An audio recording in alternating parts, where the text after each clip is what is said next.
Eu sou o professor Luiz Felipe da Fonseca Reis e ajudo fisioterapeutas a serem aprovados na prova de título de especialista, estudando 2 horas por dia, mesmo que você esteja começando absolutamente do zero. E você, fisioterapeuta, que está estudando para aquele concurso público dos teus sonhos, esse é o perfil que descomplica o teu caminho e a tua jornada. Nós vamos conversar um pouquinho sobre a fase pós-trigger, pós-abertura da válvula inspiratória, e vamos conversar um pouquinho sobre rise time, e vamos falar das assincronias de fluxo, assincronia de fluxo excessivo, vamos falar de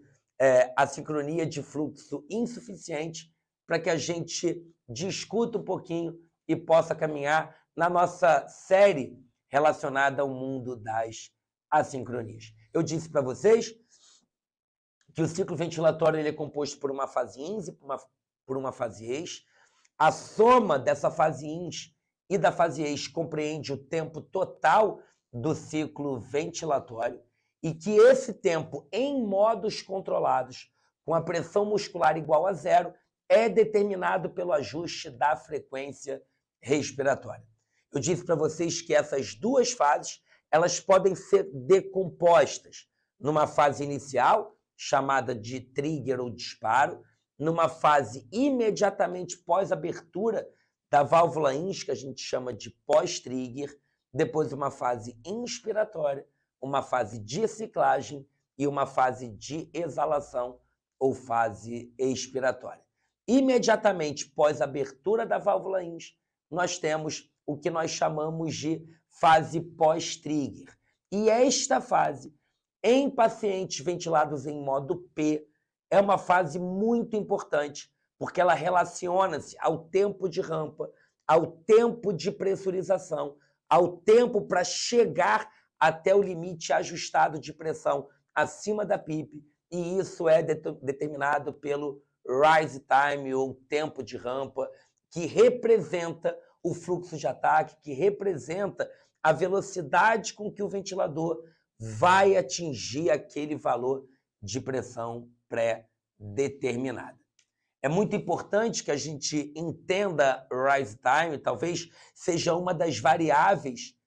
utilizadas em modo pressão de suporte, que o fisioterapeuta menos ajuste, porque ele acaba relevando isso, ele acaba deixando isso em segundo plano, mas esse é um ajuste fino muito importante para pacientes ventilando em modo P, em especial aqueles pacientes ventilando em modo pressão de suporte, cujo critério de ciclagem é determinado por um percentual de ajuste do pico de fluxo. Se a gente entende que o rise time mais curto, uma entrega mais rápida, aumenta o pico de fluxo, isso vai interferir no tempo de janela inspiratória. E se eu ajusto um tempo de pressurização mais lento, eu gero um pico de fluxo menor e, consequentemente, acabo encurtando essa janela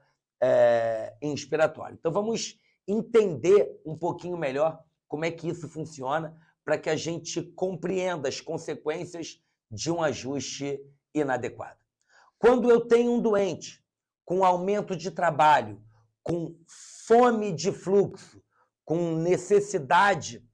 de demanda adicional, de pronta entrega do ventilador, como, por exemplo, um paciente com doença pulmonar obstrutiva crônica que apresenta normalmente uma hiperdemanda, né, ventilatória pela própria condição de base dele, pela própria desvantagem biomecânica do diafragma. Esse doente tem uma hiperdemanda, ele tem uma necessidade de um pronto emprego do ventilador e ele eventualmente necessita de um rise time menor, de um fluxo de ataque mais rápido para garantir uma entrega mais rápida para o doente e, consequentemente, atender melhor aquela fome de fluxo que esses doentes, em geral, apresentam. Eu disse para vocês que na prova de título de 2021 caiu uma questão discursiva, uma das questões da prova, caíram 6 questões na prova de título de especialista de 2021. 5 objetivas diferentes relacionadas a análises gráficas e a sincronia paciente-ventilador E uma das questões abertas, 50% das questões discursivas, uma delas era sobre a sincronia paciente-ventilador em um paciente com doença pulmonar obstrutiva crônica, que tinha uma série de assincronias ali presentes e que estavam relacionadas a um fluxo de ataque inadequado, a uma pressurização lenta demais, que gerava, em consequência, uma sincronia de fluxo insuficiente no paciente que estava com aumento de trabalho, gerando taquipneia, gerando aumento de esforço,